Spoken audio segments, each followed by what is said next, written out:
Comment bien débuter sur YouTube?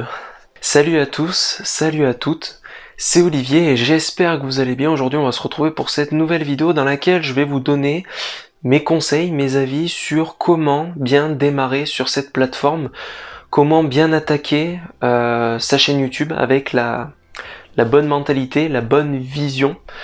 Ça n'est que mon avis, sans aucune prétention, c'est à prendre ou à laisser.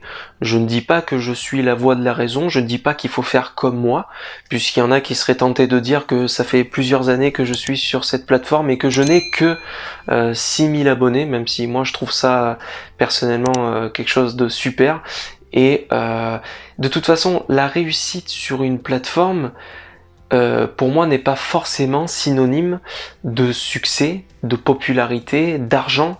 C'est pas vrai. Pour moi, la réussite, c'est avant tout faire ce que vous aimez faire. Et ça va être l'une des premières choses selon moi pour bien débuter sur YouTube, c'est qu'est-ce que vous avez envie d'y faire?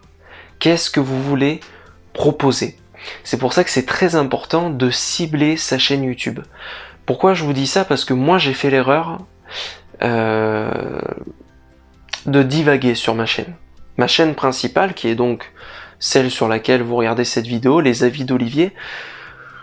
Je fais des vidéos depuis 2012 et depuis 2012 j'ai proposé de tout comme contenu. Pourquoi? Parce que j'ai suivi mes envies et je me suis pas ciblé sur ma chaîne.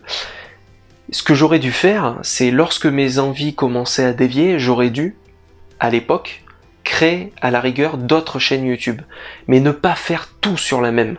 Pourquoi? Parce que le problème c'est que ça fait un peu, à force, caverne d'Ali Baba. Il y a des gens qui vous regardent pour certains types de vidéos mais pas d'autres, et le problème c'est que petit à petit vous avez plusieurs personnes qui vous regardent, mais à force on sait plus trop ce que vous proposez, et puis il y a des gens qui se lassent, il y a des gens qui partent, et c'est pas bon. C'est pas bon, il faut absolument que vous arriviez à cibler votre chaîne YouTube. Qu'est-ce que vous avez envie de proposer aux gens? Qu'est-ce que vous avez envie d'y faire? Quelle est la chose qui vous fait le plus plaisir? Est-ce que c'est le fait de donner votre avis? Est-ce que vous avez envie de proposer des vidéos où vous chantez? Ça peut être de tout, ça peut être absolument de tout, mais en tout cas, n'oubliez pas que une chaîne YouTube pour un type de vidéo. Moi personnellement, pour en revenir là-dessus, quand j'ai voulu m'éparpiller, parce que ce que je voulais faire c'est suivre mes envies, et au bout d'un moment j'avais pas envie de proposer la même chose, mais le problème c'est que j'ai tout fait sur la même chaîne. Ce qui fait que petit à petit j'ai perdu mon public. En plus de ça, au bout d'un moment j'ai fait une pause d'1 an, ce qui est énorme, et c'est pour ça qu'au jour d'aujourd'hui, entre autres, j'ai beaucoup plus d'abonnés que de gens qui regardent vraiment mes vidéos. Au-delà du fait que quand vous regardez toutes les chaînes YouTube, c'est très rare que vous ayez un YouTuber qui fait le même nombre de vues que le nombre d'abonnés. C'est très très rare. Mais moi, personnellement, ça s'est encore plus accentué du fait que j'ai un peu éparpillé mon public et que les gens se sont un peu perdus parce que j'ai privilégié mes envies et j'ai voulu absolument que tout soit sur la même chaîne.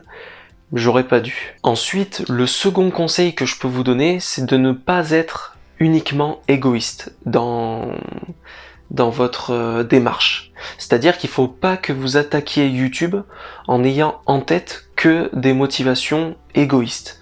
C'est-à-dire avoir une chaîne YouTube qui vous rapporte de l'argent, avoir une chaîne YouTube qui vous permette de connaître le succès, de vous faire connaître au grand public. Faut pas que ça soit que pour des raisons égoïstes. Bien sûr qu'il y en a, comme tout youtubeur, vous pouvez avoir envie de faire des vidéos pour espérer avoir un revenu, pour espérer vous faire connaître, il n'y a pas de problème avec ça. Mais il faut pas que ça soit que pour ces raisons-là.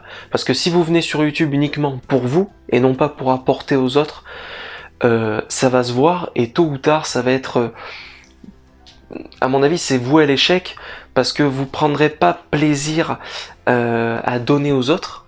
Et si vous êtes là uniquement pour vous et que vous voyez que ça ne marche pas, vous allez vous décourager fatalement. YouTube, c'est une plateforme qui est faite pour le partage. On est là pour partager, on est là pour échanger tous ensemble.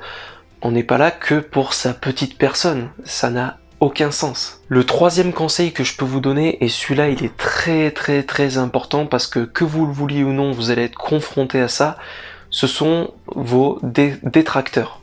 il va falloir que vous soyez prêt mentalement à faire face à vos détracteurs. Parce que de toute façon, quoi que vous fassiez sur YouTube, vous aurez tout le temps des gens qui ne seront pas d'accord avec vous, des gens qui ne vous aimeront pas, quoi que vous fassiez, et qui vont essayer plus ou moins de vous décourager. Ça va de l'insulte passagère aux commentaires non constructifs, injurieux, insultants, etc., à l'harcèlement, où vous pouvez avoir des périodes où il va y avoir des personnes qui vont s'acharner sur vous et qui vont pas vous lâcher, alors pour plusieurs raisons, soit parce qu'elles sont jalouses de vous, ça peut être plusieurs raisons, mais il faut être prêt à supporter ça, parce que le courant n'ira pas toujours dans votre sens, et des fois vous allez rencontrer des gens qui ne voudront pas forcément votre bien, et ça, il faut être prêt à y faire face. Tout simplement parce que vous savez autant mieux que moi qu'on ne vit pas dans un monde de bisounours et que tout le monde n'est pas fait pour s'entendre.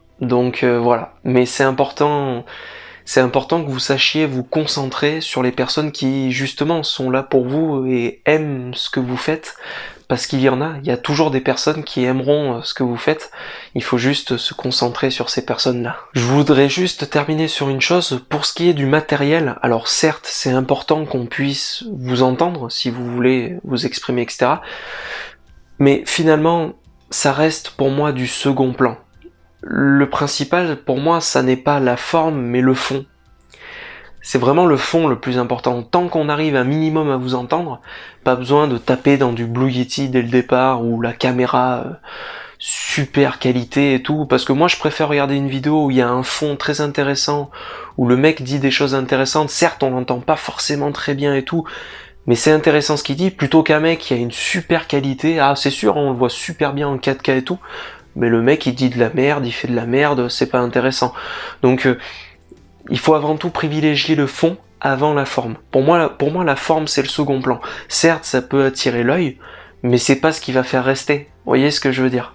Donc voilà. Mais écoutez, c'était Olivier, j'espère que cette vidéo pourra en aider un maximum. Pensez à laisser un like si ça vous a plu, à vous abonner si c'est pas déjà fait.